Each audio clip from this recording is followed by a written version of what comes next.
Hello, welcome to Life and Death with Vail. It's going to be a video channel devoted to taking a look at different life and death problems, Tsumego, on the Go board, and trying to get better by examining them and seeing how to read better, where the vital points are, things like that. This is something that I wish I had done earlier in my Go study, and I feel like I've suffered for not doing it, so this is me catching up. And I'm going to be using a few books that I have purchased over the years to just go through um, some life and death problems. And first, I wanted to talk about like different approaches to the life and death study. We've got things like uh, this, which shapes like this in the upper left-hand corner are shapes that don't happen naturally on the Go board, but they're useful to notice. They're useful for seeing dead shapes. So this white group in here is dead. You can see that if white plays here, um, it's alive or can be alive. I'm sorry, it's dead because if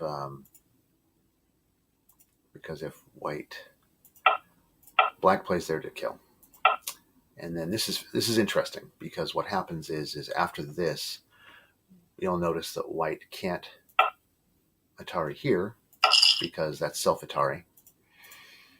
And it can't Atari here because that's self-Atari as well. So this shape becomes unsettled as it is because white can live by playing first, but black can kill by playing first as well. So these types of problems are useful for finding out what the status of a shape is, and to look for dead shapes on the board. However, they don't occur naturally through the course of the game. You might also look at problems like, let's go to this one. Problems like this in the upper right are more natural, and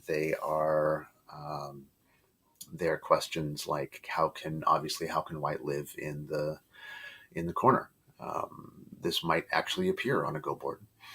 So take a look at it for a second and see what you think. This kind of problem, you might think Hane, because that's a Go proverb. If you Hane, there's death in the Hane, as they say. This time, though, that doesn't work because it just leads to a Ko, where white will play the vital point, black will jump in, and then here we have the beginning of a Ko, which black can do better than that. So what black does is takes away this point in the center by playing at R17, and then when white blocks, black connects, white connects, but then here's the throw in. And this kind of Go problem, or Tsumego, is useful because it's more natural, and at the same time, it helps you find the pattern for life and death problems, which typically are reduce the ice space. So I think, if anything, this is the point of this video, is reduce the ice space first, and then throw in or put a sacrifice stone in the middle of your opponent's group to take away their ice space. That's typically the pattern with almost all life and death. So you notice that black reduced the ice space and then throws in. And in this case, this is the best that white can do, trying to get as much ice space as possible. But black reduces white's potential ice space to a dead shape.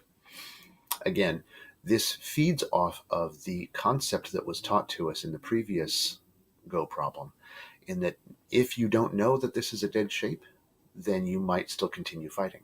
So it's useful to start with these types of problems where you learn what a dead shape is. Not that problem. This type of problem, finding out what a dead shape looks like, or what a living shape looks like, or what an unsettled shape looks like. Finding out those three categories, knowing what they look like, will then let you move on to harder Go problems like this. However, the other problem here is that this is not exactly an organic shape. It doesn't happen. You're not going to see this very often on the Go board. You might. It's more useful than the other one. But that's why we come to problems like this. This is something that definitely happens on the Go board. And the question is, can this shape live or is it dead? This shape happens, by the way, because of the AlphaGo's tendency to take away the 3-3 point very early on in the course of a game. So I do this all the time. My opponents do this to me all the time these days. And the question is, after this very standard sequence, can white play away? Can white tanuki? AlphaGo does it. Is it because AlphaGo is planning on sacrificing it later, or using it for co-threats? What's the deal here? Well, as it turns out, by examining this, we see that that white is alive here, because if white tanukis, black has several follow-ups. This is the one that got me in trouble a while back. I didn't know how to respond very well to this, and the answer is just to descend. Black will need to block white's access to the outside, so he'll play S16. One more descend, and then white has enough space to live in the corner. I believe white can. Oh man, I should have figured this out, shouldn't I?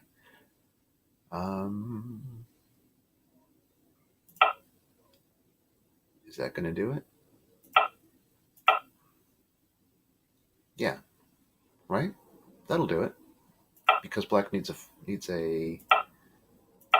Yeah, that does it. Okay. The other option, since that doesn't work, although correct me if I'm wrong, you who are stronger than me, if that doesn't work, black can just try to reduce. This does not kill white's shape, because black will need to connect after the hane, and now white can either descend here, or white can push once, which I think is better because it threatens to get out on the outside, so black will respond, and now white can tanuki again, and this doesn't work for black. The other option would be to cap on the outside, or to turn on the outside, which means that white does need to do something. And even this doesn't work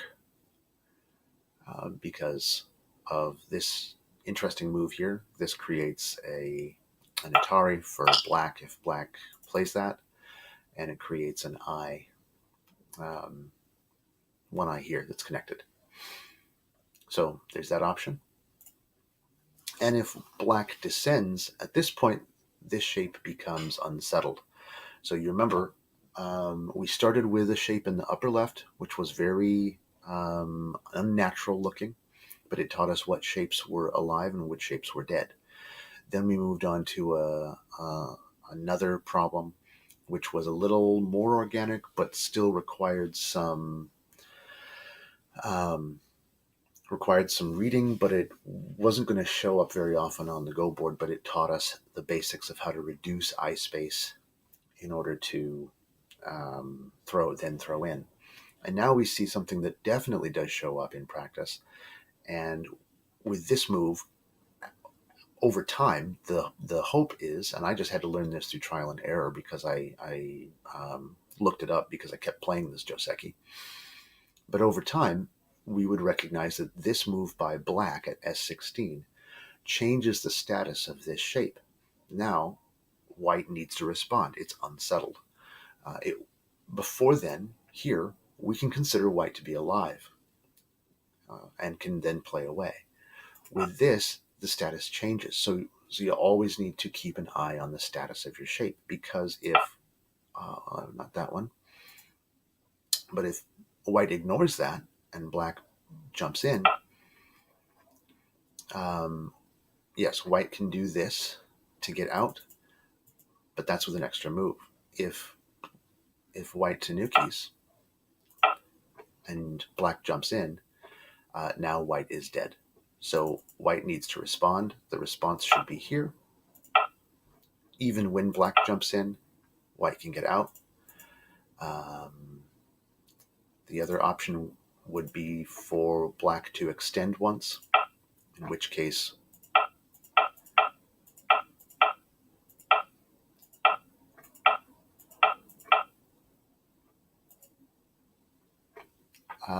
white is dead here. So, right? Am I right about that?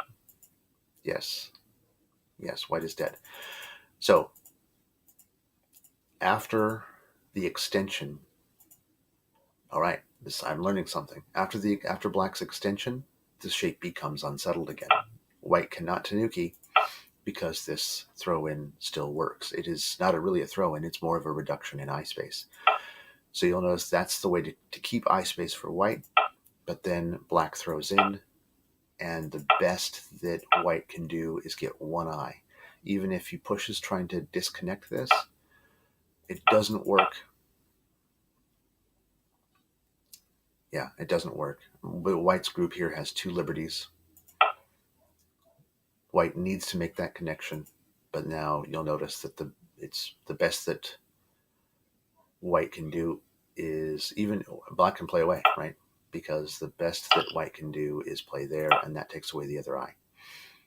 So, what have we learned from this shape? I have learned that this is fine. Right here, this is good. You can play this, and you can tanuki. But after black plays again in the corner, white will need to respond. Probably several times to follow up, which is fine, which is totally fine. It's an exchange.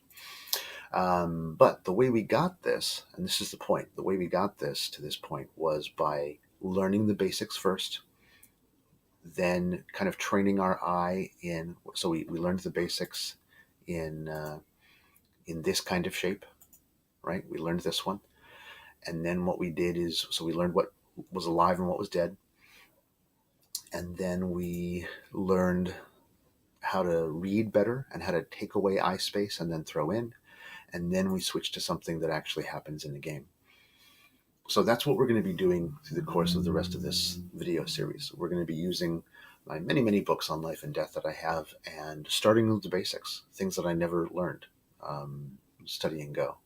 We're going to be starting with shapes like this and figuring out what are the dead shapes, what are the living shapes, and then we're going to move on to problems. And the problems, what I'm going to do is I'm going to be posting problems as you see them. I'm not going to know how to solve them necessarily, and I'm going to try my best along with you guys to figure them out. And every video should take about 5 minutes or so. And this is just kind of an introductory video as to what we're planning on doing with Life and Death with Vail. So I hope you enjoyed this starting video. I hope you learned something. And I will see you next time. Have a great day.